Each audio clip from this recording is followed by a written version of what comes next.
सभी को मेरा नमस्कार। मैं सुमन शर्मा आप सबका स्वागत करती हूँ। आज मैं प्रेमचंद की आलोचनात्मक दृष्टि लेकर आपके साथ प्रेमचंद का पहले संक्षिप्त परिचय जान लेते हैं।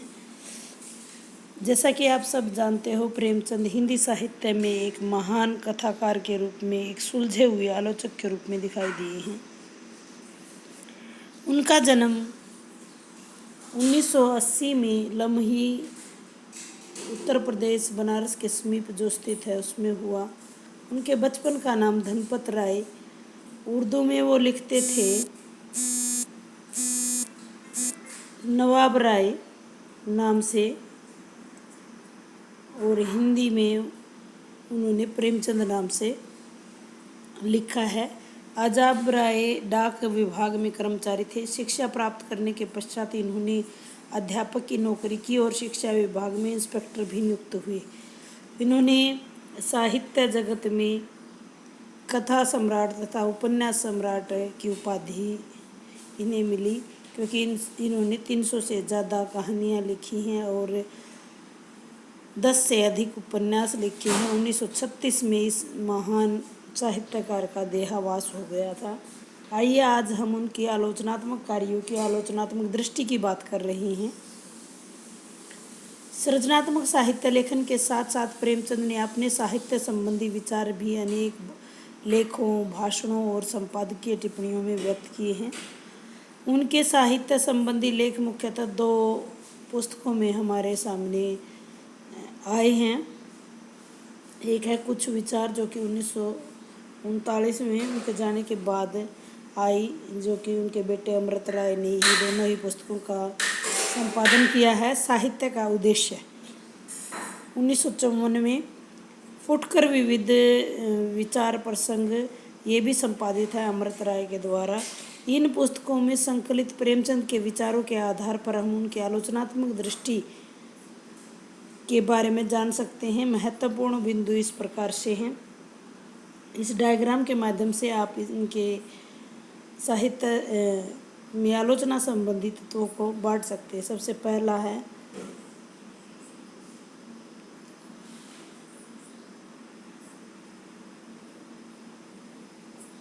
सामान्य साहित्य संबंधी विचार। दूसरा है साहित्य का आधार या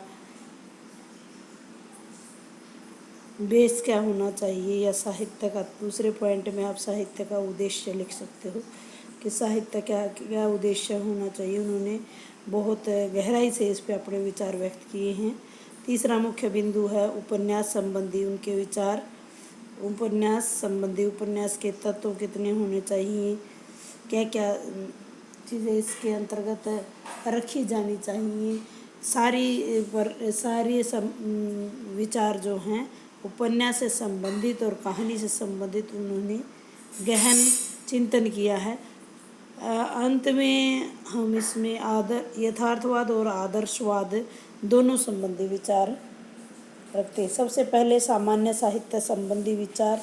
प्रेमचंद ने साहित्य को अपने ढंग से परिभाषित करने की कोशिश की है। इसके अनुसार साहित्य सत्य का वाहक है।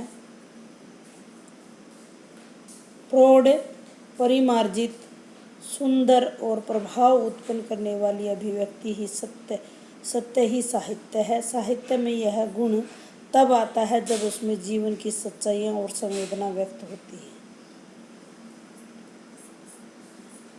ये कुछ बिंदुओं के माध्यम से उनके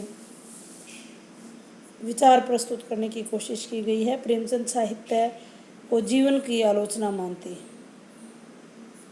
प्रेमचंद साहित्य को जीवन की आलोचना मानते हैं। यहाँ उनके विचार कहीं न कहीं मार्क्सिज्म से प्रेरित दिखाई देते हैं। वो साहित्य का चाहे जो भी रूप हो, जो भी विधा हो, उसका उद्देश्य हमारे जीवन की आलोचना तथा व्याख्या होना चाहिए।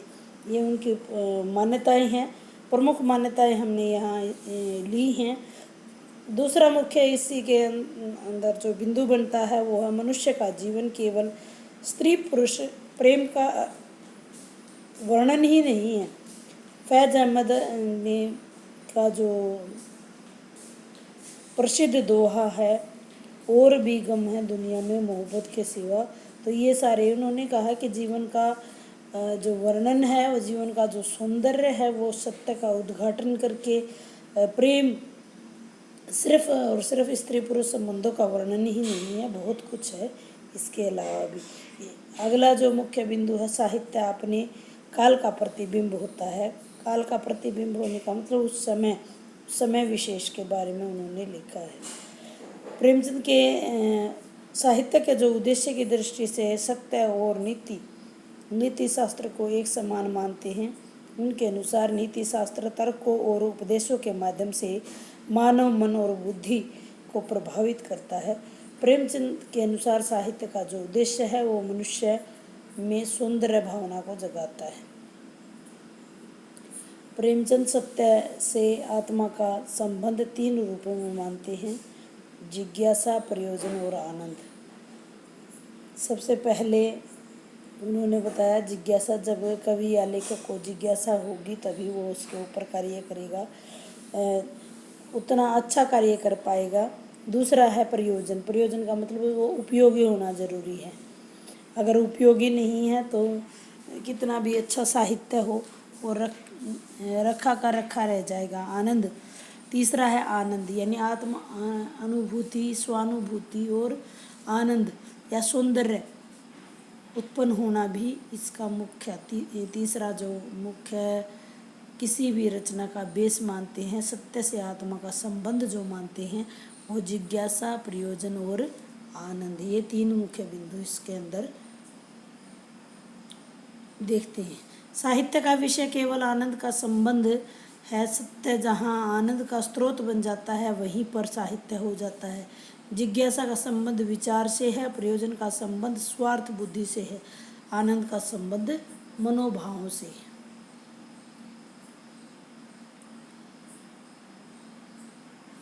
साहित्यकार अपने देश काल से प्रभावित होता है। प्रेमचंद साहित्य को ही सच्चा इतिहास मानते हैं, क्योंकि उसमें अपने देश और काल जैसा चित्र होता है, वैसा कोरे इतिहास में नहीं हो सकता।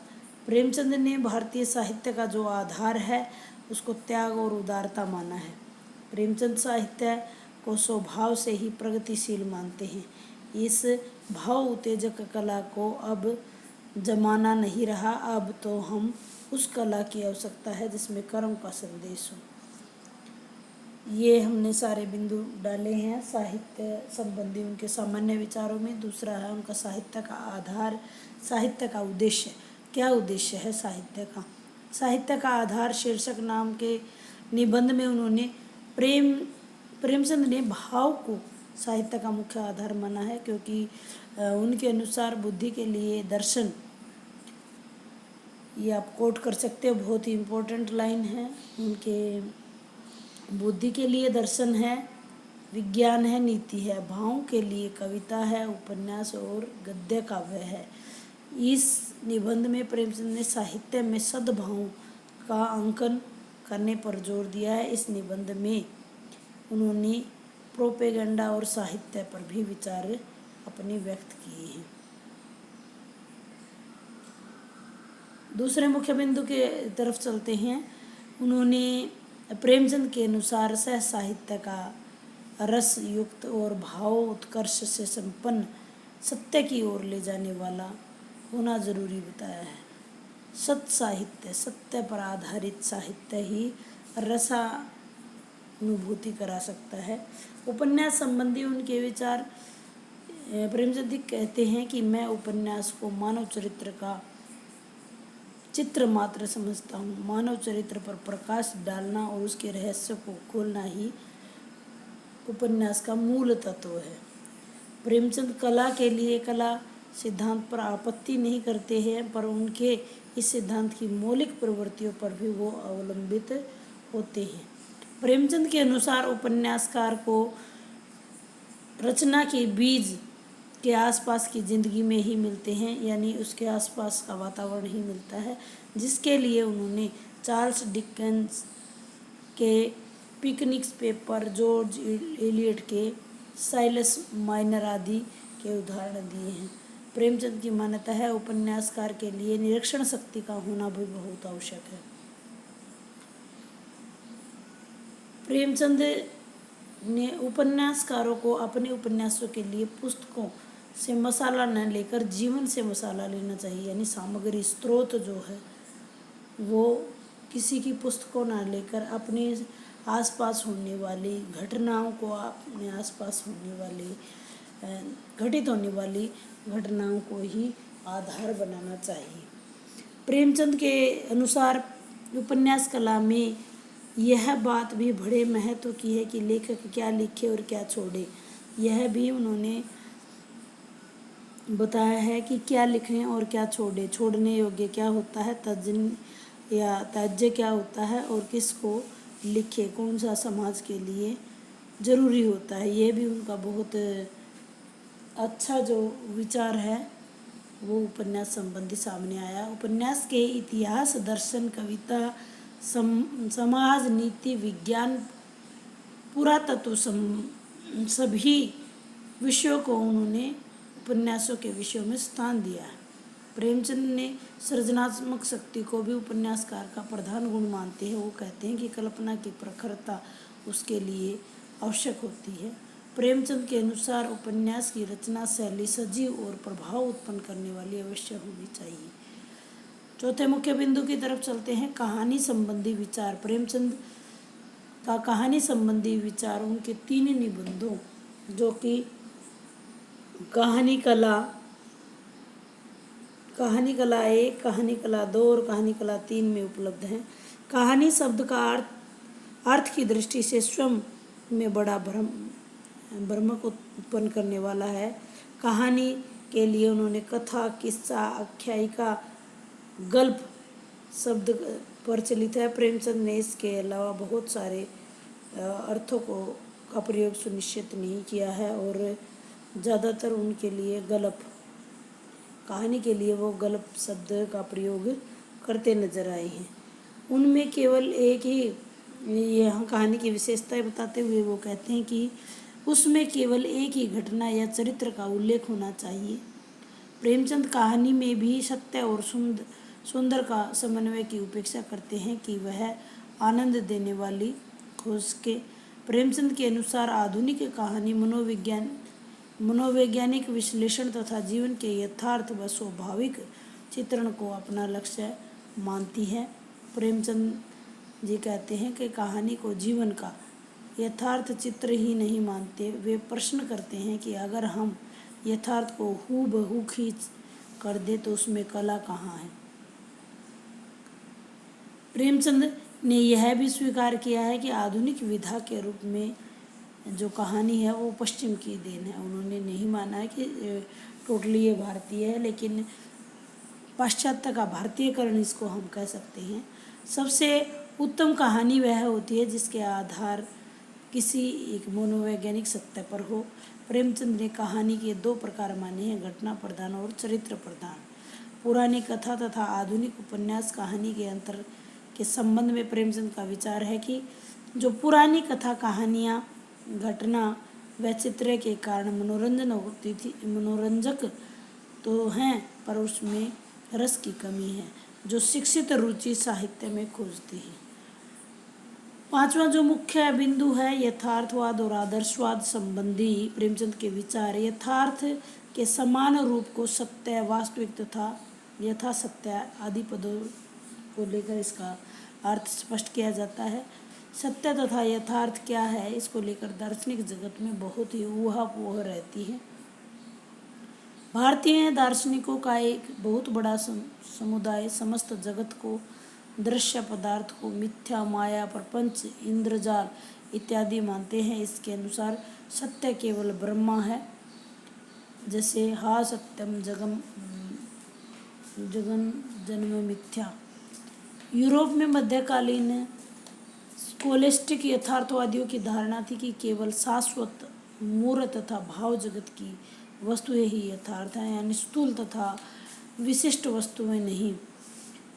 इस प्रकार यथार्थ संबंधी अवधारणा में परिवर्तन हो गया है। अब आधुनिक यथार्थवादी दर्शन जो है, जिसके प्रतिष्ठापक दकार्ते, लॉक, डॉम्स, रीड इत्यादि है। प्रेमचंद का यथार्थवाद कोरा यथार्थवाद नहीं है, प्राकृतिक यथार्थवाद का मिला जुला रूप है। प्राकृतिकवाद जीवन की ऊपरी सतह पर दिखाई देने वाली वास्तविकता का ब्यौरा तथ्यात्मक तथा हूबहू चित्रण करता है।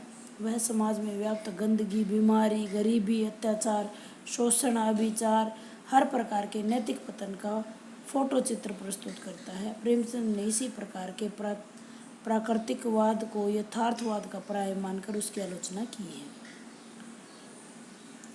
निष्कर्ष के रूप में कहना चाहेंगे कि प्रेमचंद का जो सृजनात्मक साहित्य लेखन के साथ साथ साहित्य के विविध पक्षों पर उन्होंने अपने विचार व्यक्त किए हैं। विशेष रूप से उन्होंने साहित्य, उपन्यास और कहानी स्वरूप और प्रकृति का विवेचन एक सजग लेखक के रूप में किया है। उनके अनुसार साहित्य सत्य की पहचान करने वाला, अपने काल का प्रतिनिधि, जीवन की आलोचना होता है। उनके अनुसार वही साहित्य